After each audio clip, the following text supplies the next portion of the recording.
tuganire sinema, tuganire uko igenda iterateranwa ikagera aho muyiduha. Ya sinema mu magambo make ni ukuba ari inkuru ukoresheje navuga amashusho, ariko harimo navuga yaba amagambo yaba ibikorwa bitandukanye bigenda biba ariko byunganira amashusho kugira umuntu abashe akareba ikintu agasobanukirwa. Cyane cyane twese twagiye turi amafilime kera, ukareba nk'amafilime y'abashinwa, nubwo utari kumva icyo ari kuvuga ariko wareba ubwaho ukihimbira inkuru ugasobanukirwa. So niyo sinema, ni ukuba ari inkuru wumva wifuza ariko ukayishyira mu mashusho. Rero ku bwanjye nk'uko nabivuze nka long metrage ya mbere nakoze, nk'uko navuze narayiproduce, ariko nayiproduce ku mafaranga navuga ko ari make. Ndabyibuka nari nabonye aide à l'écriture hafi $10,000, nayo mafaranga nkigira ahantu nkandika bikarangira, nkavuga ati nanditse draft ya script ningi, ariko nkimara kubona amafaranga ikintu nari nzi navuze ati deja script ubwo nyifite amafaranga ndayashyira muri production ya film. Icyo gihe urumva byansaba guhiga equipe technique, aba acteur, ibikoresho bitandukanye, yaba amakamera, son, equipe yose. Nubwo nayo mfite ayo mafaranga yaje kumbana makeya, kuko urumva buri munsi byibuze ugomba kwishyura buri muntu wese. Ndabyibuka turangiza tournage, umva ni petit budget, turangiza tournage amafaranga ubundi yari yanashize nta n'igiceri nsigaranye. So post production nayo byansabye kujya guhiga. Ndabyibuka nayo nagiye muri festival ya Rotterdam, niho nahuye n'umufanda umwe muri Amerika bita Global Film Initiative. Ndabyibuka namweretse trailer, namubwira rero ngewe filime urabona ko nayishutinze, nta yandi mahitamo ahari, filime kugira ibeho ni ukugira icyo ukora. So deja barayirebye nabo, icyo gihe bampaye $10,000, aribyo byamfashije gukora post production, harimo montage, color grading, musique. So ndabyibuka filime total yantwaye hafi $22,000. So mu Munyarwanda ni nka $22,000, ariko ni nk'agatonyanga mu nyanja.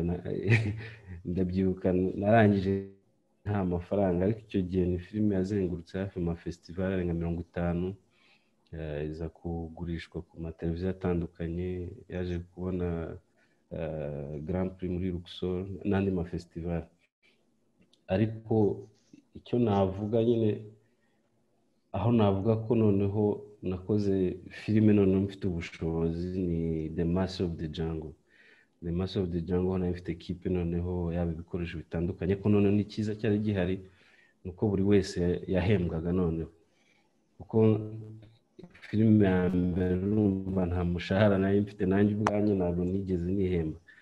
Ariko kuri The Master of the Jungle nayo mfite umushahara, yaba abacteurs bafite umushahara, aba producer, abacteurs, en fait buri wese hari icyo yabonye navuga cy'umushahara. So cinema uko bigaragara ikenera ubushobozi, cyane cyane financement, yaba muri stage zose, yaba guhera kuri development, kuko cyane cyane wenda nk'ahangaha turi kuvuga ku iterambere ry'igihugu, kuko abasineaste, abahanzi bafite, navuga nk'urugero rworoshye, muri festival ya Angoulême munsi Isabelle yatwaye kiriya gikombe, ndabizi kugeza na n'ubu baracyavuga u Rwanda, iyo banayirebye bajya bagashakisha u Rwanda. Rero iyo umuntu akoze akazi nkako, biba bisaba gusutena abahanzi kuva muri stage za recherche kugeza no muri production na post production. Niyo mpamvu wenda nk'ubuvugizi, abanyamakuru nk'amwe, bisaba ko mudufasha mukageza ubutumwa ku nzego zishinzwe aba sinema n'abahanzi muri rusange, kugira sinema itere imbere. Kuko akenshi hari igihe haba hari inkuru igakorwa nabi kubera habuze ubushobozi, cyane cyane umwanditsi atigeze abona. Ko dufata urugero, njya kwandika filime binsaba umwaka wose, wumva ushobora kuba ufite abana ukeneye kurya, so mu gihe ufite ibibazo bikuri inyuma ntabwo ushobora gukora akazi kawe neza. So ku rundi ruhande rero sinema isaba ubushobozi, isaba investissement, yaba no ku gihugu nacyo ubwacyo bisaba ko habaho izo fonds navuga zo gufasha ubuhanzi, yaba muri development, muri production na post production. Icyo gihe niho deja nk'ubu nzi ko hari abasinyasite benshi mu Rwanda bafite projet nyinshi nziza, ariko bagenda baba stuck kubera nta bushobozi. So ndibaza kote y'ubushobozi nayo ni kote igomba kuganirwaho, kuko mu gihe habayeho investissement muri iyo kote, nakubwiza ukuri ko u Rwanda byibuze buri mwaka hasohoka amafilime meza cyane kandi akozwe n'Abanyarwanda. Icyo gihe bigabanya akazi kanini, kuko dufata urugero, niba ngiye gukora filime binsaba kujya guhiga ahantu hatandukanye, no mu Bubiligi iwanyu ndaza ngakompeta aho ngaho, ariko mba ndi guhiga amafaranga yo kugira ngo nkore filime hano mu Rwanda. Hari icyo Karekezi, reka nguce mu ijambo, hari icyo uvuze cy'ubushobozi ku ruhande rumwe, donc cya finance, ariko ushobora kuba ufite amafaranga udafite abantu bafite impano. Ubwo ndagira ngo ngaruke kuri Isabelle, kuri ya mpano y'umwartiste.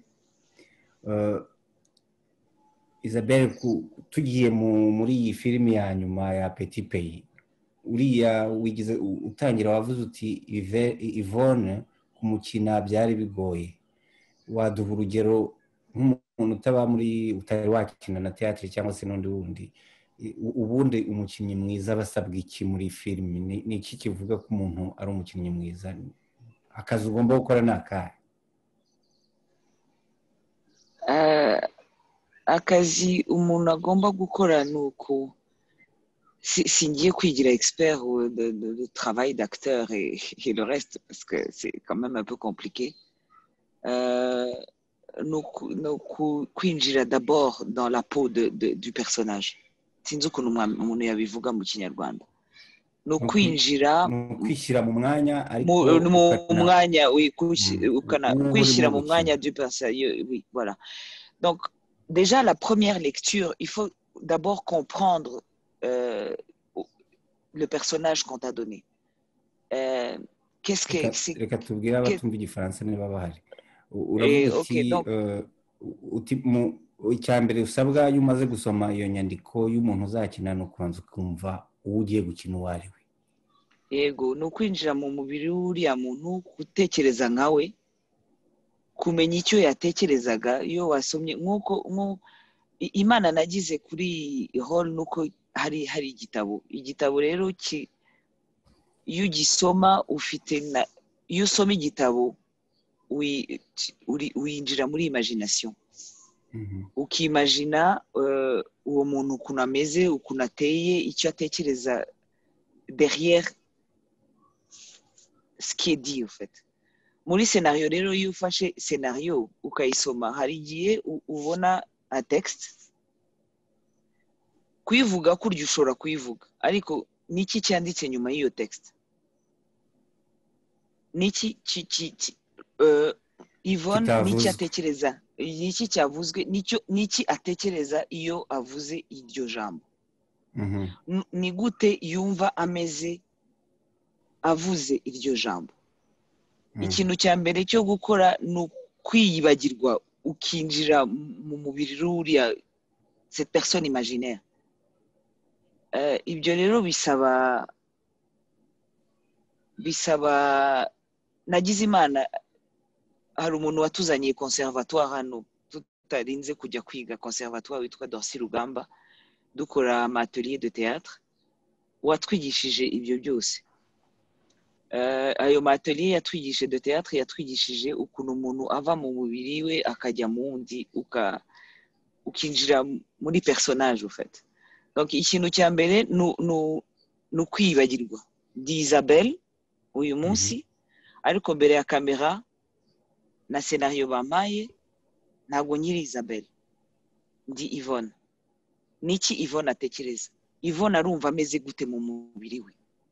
Yvonne ni umuntu ki. Yvonne avuye he. Donc ni kwibagirwa wowe icyo uri cyo ukinjira muri personnage baguhaye. Icyo kintu rero ni ikintu gikomeye cyane. Hari igihe gikomera, hari igihe kuko nkuko hari amascene akomeye muri iyo film, hari igihe utinya ukavuga nimba we ndapfa.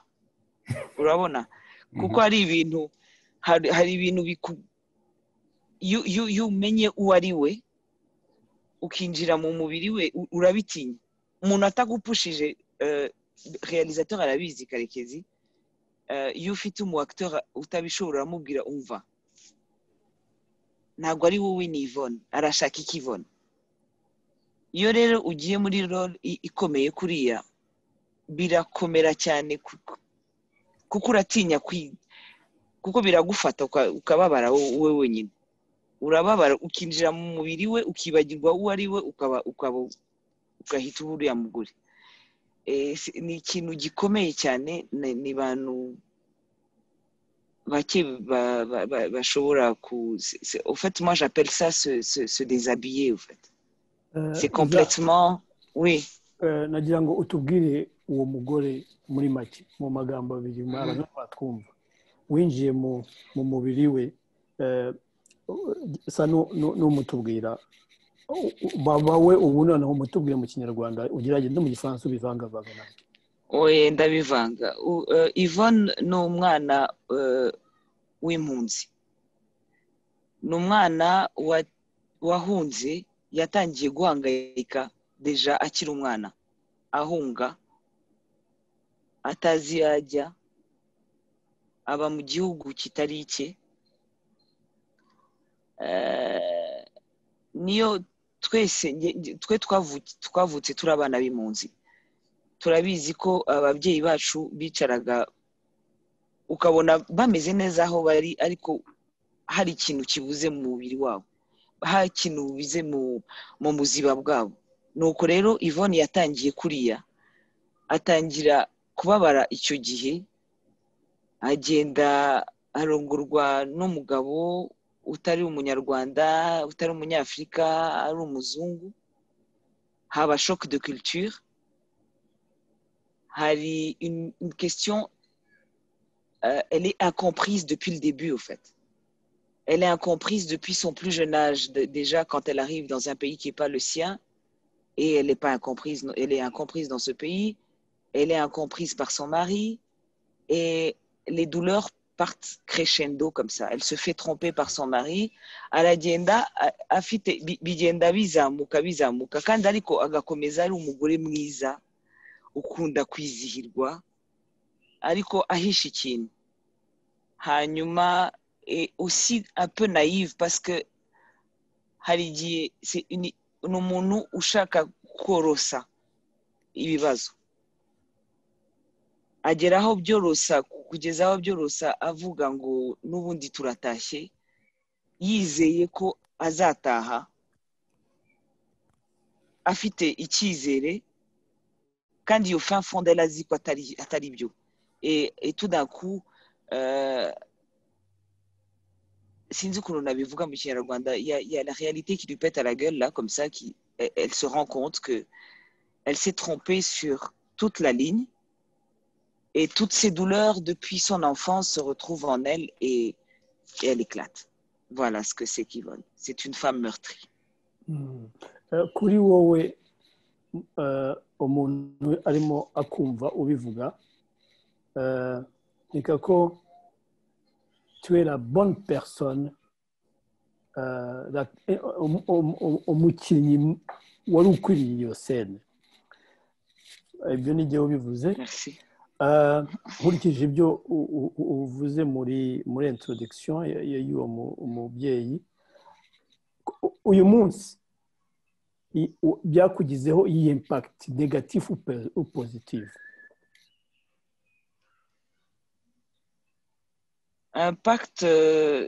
L'impact négatif muri cadre historique de l'histoire du Rwanda ikureba nawe.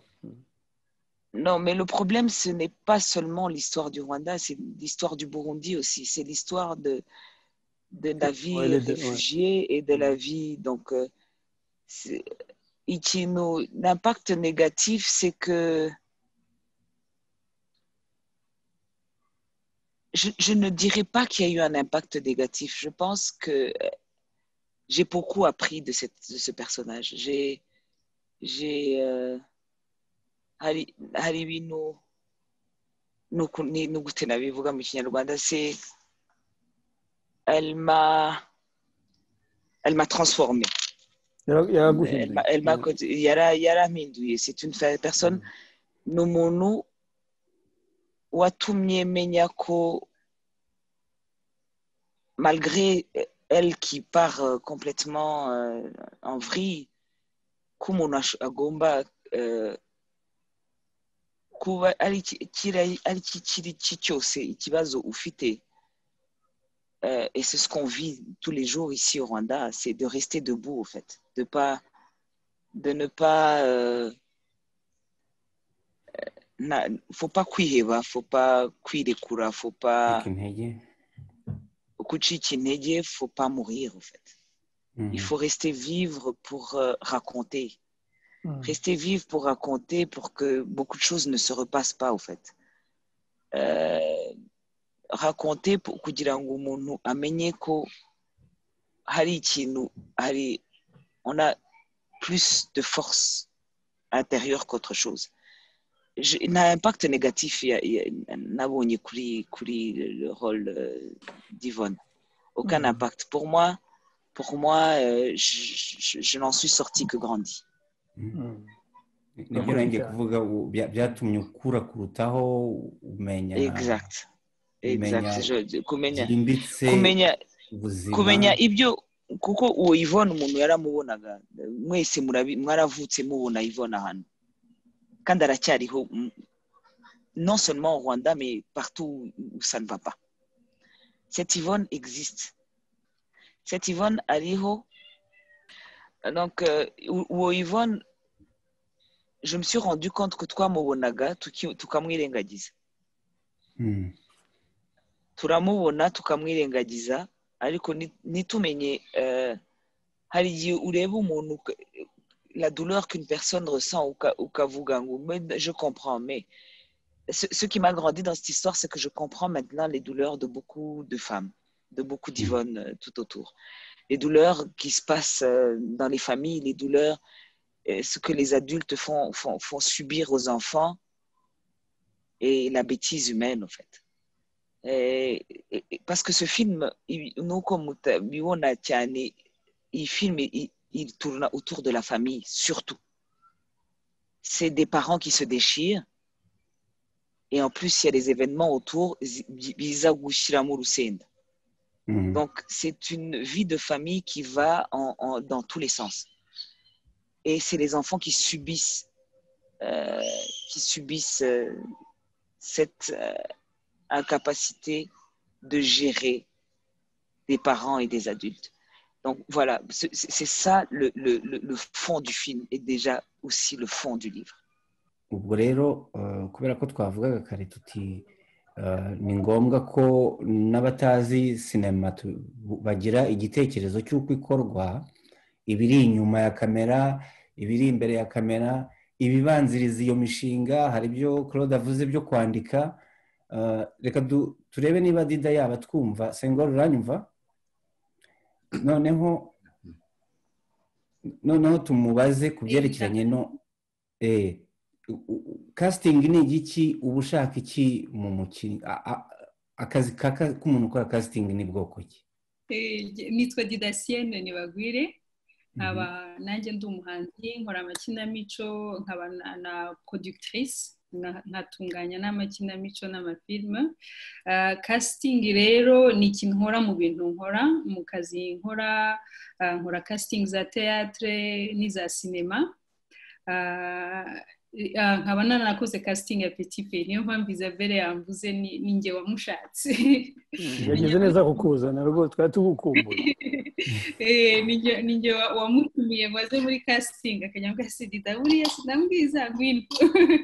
Au fait iyo ukora casting akenshi ugomba nawe kumenya inkuru nka bimwe Isabelle avugaga ngo iyo umuntu ari gukina umuntu ugomba kujya mu bitekerezo bye nuko atekereza nuko akora kugira ngo ubashe kubona umukinnyi ujyanye nawe.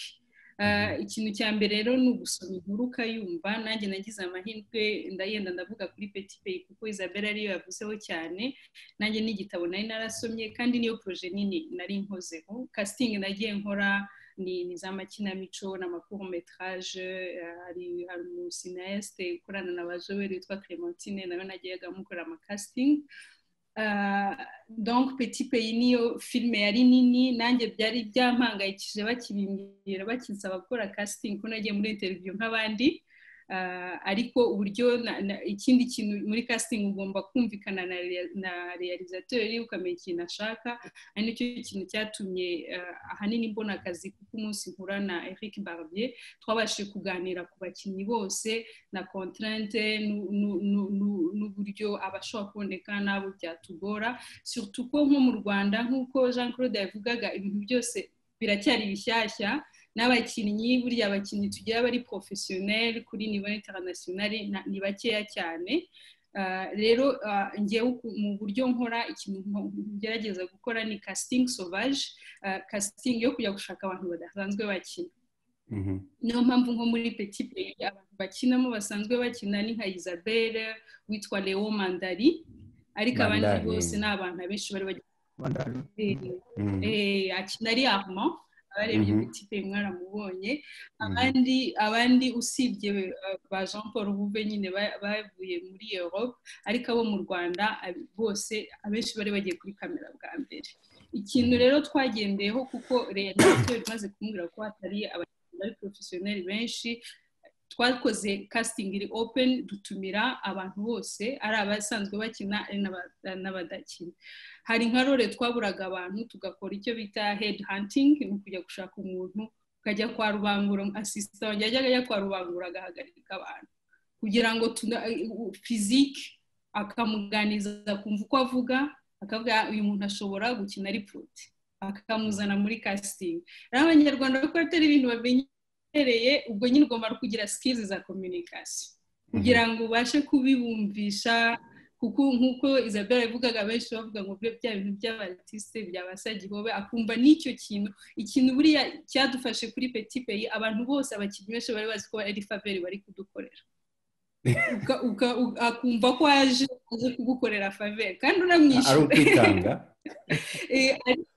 ari ukwitanga. Noneho ni igitabo cya Gaëlle, surtout ku bantu bari baragisomye bumvaga rwose baje kwitanga, filime y'umwana w'umunyarwanda. Ubwo nyine ugomba gushaka uburyo uganiriza abantu no mu buryo tubakira. Noneho rero ujya muri personnage kureba umuntu ese nindi uhuye n'iyi personnage.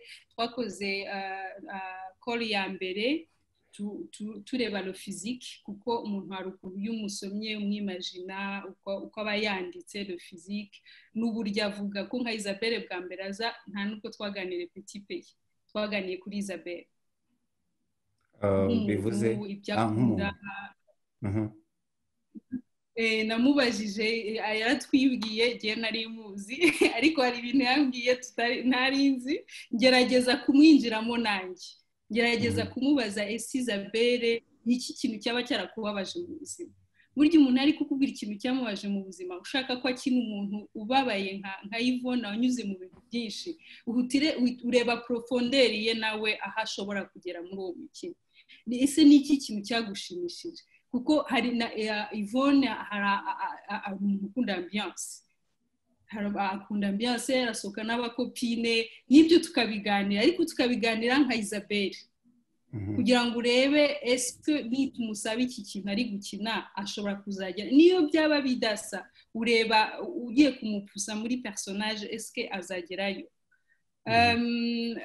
Nk'abajeune twakastinze mu nkambi ya Mahama bakina iriya gang ya ba Innocent, twagiye mu nkambi umusore arinjira ukuntu yagendaga neza tubona ari inoze ariko ibyo ntiba bihagije uko yinjiye muri sale na aura n'ukuntu ari kureba abandi yabasuzuguye ubona ko azi ko ari we muntu ukomeye uri aho ngaho ukamuganiriza savuze ni umwe muri personage bo mu gitabo ufite ukuntu ateye ko nyine bisaba ko umushakisha Elvis yarinjiye tubona ko ari we aura afite isa n'uwo mu personage ariko ukamuganiriza nanone kugira ngo wumve noneho nimba iyo arrogance afite agenda arayifite yari kuvuga ubwo hari umuntu ubona afite iyo allure na arrogance ariko yatangira kuvuga akakongorera donc ibyo byose umuntu agenda bireba nyuma ni nawe wafashe role dufite ikibazo kinini ko atavuga igifaransa realisateur yarabizi ko dufite contrainte y'ururimi akambwira nimba umukino ari mwiza iby'ururimi sous-titrage zibaho ibyo nabyo bijyana n'abarealisateur arabizi Joel niba ufata ama decision nimba umukinnyi yamukunze atavuga ururimi amushakamo est-ce ukora sous-titrage cyangwa urajya gushaka undi ikindi nanone rero abakinnyi mu Rwanda ikibazo bagira kubera kureba filime nyinshi abantu ntago bazi uko baza ari bo ugasanga nje muri casting Didasienne musize mu rugo nje nabaye Angelina Jolie umuntu araje abisaba arambo neza agakora amakuru n'iki kandi wamuturisha icyo gihe nabyo n'akazi kanjye ko gutuza umuntu nimba nkashakisha personage ashobora gufitinga ariko iyo ni defo abantu benshi surtout abamateur cyangwa abantu bagitangira gukina n'abantu badasanzwe bakina yumva filime akumva ko personage bose baba bameze nka Brad Pitt cyangwa Dida nagira ngo mvuge ko atari defo ahubwo ni manque de formation ukuvuga ni iki kintu noneho mukora kugira ngo mu minsi iri imbere hazabe hariho abantu bari forme kuko niba umuntu areba filime azana ibyo azi ufite akazi gakomeye cyane ko guhindura umuntu mu munsi umwe ubundi abandi babikora barabyiga imyaka myinshi wowe ubikora mu gihe gito ni iki kintu mufite ese nka hayi cyangwa se andi macentre de formation artistique arabafasha iki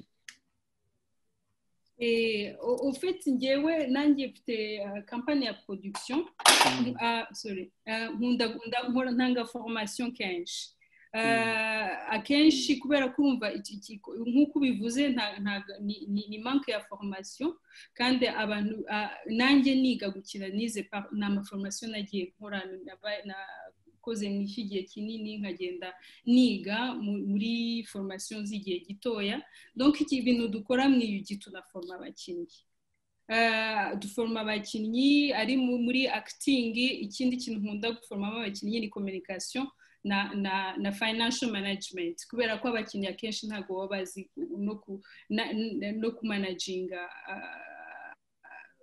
amacontract nko kumenya ngo nzishyuza agahe kuko nta na standard y'ibiciro buriya y'ibiciro tugira mu Rwanda mu kintu kijyanye na acting cyangwa n'abandi batekinisiye akenshi ntabwo umuntu aba azi valeur ye donc ibyo bintu uko ari bitatu ngiye n'ibintu nkora surtout mu ba jeune hari abantu twakoranaga badufinansa ni pièce radiophonique dukora y'aba jeune ariko nabo twabatangije ari abamateur ariko ngo batangiye kujya bakina n'izindi kinamico cyangwa amafilm ariko ni processus yadutwaye imyaka 3 kugira ngo tubaforme bagera aho bageze ubu ngubu aba ari umukinnyi ashobora kujyana avuga ko ari umukinnyi ibyo ni ibintu tugerageza abantu benshi bafite aba operateur culturel ni ikintu tuzi tugerageza iyo dutangiye niyo ukoze nk'uko dukoze casting sauvage ngiye ikintu kinini kinyeteresa n'ukora database kuko nka Joel agiye gukora filime nshobora kumuha database yanjye akarebamo muri abo bantu nagiye nandika cyangwa baje muri casting ni kuvuga ngo deja barenterese niyo ngiye ntamufashe ashobora kuba yakinira undi muntu donc ikintu ngerageza no gukora database no kugerageza kubaforma gake gashobotse ariko bisaba ubushobozi bunini ntabwo ari ibintu biba byoroshye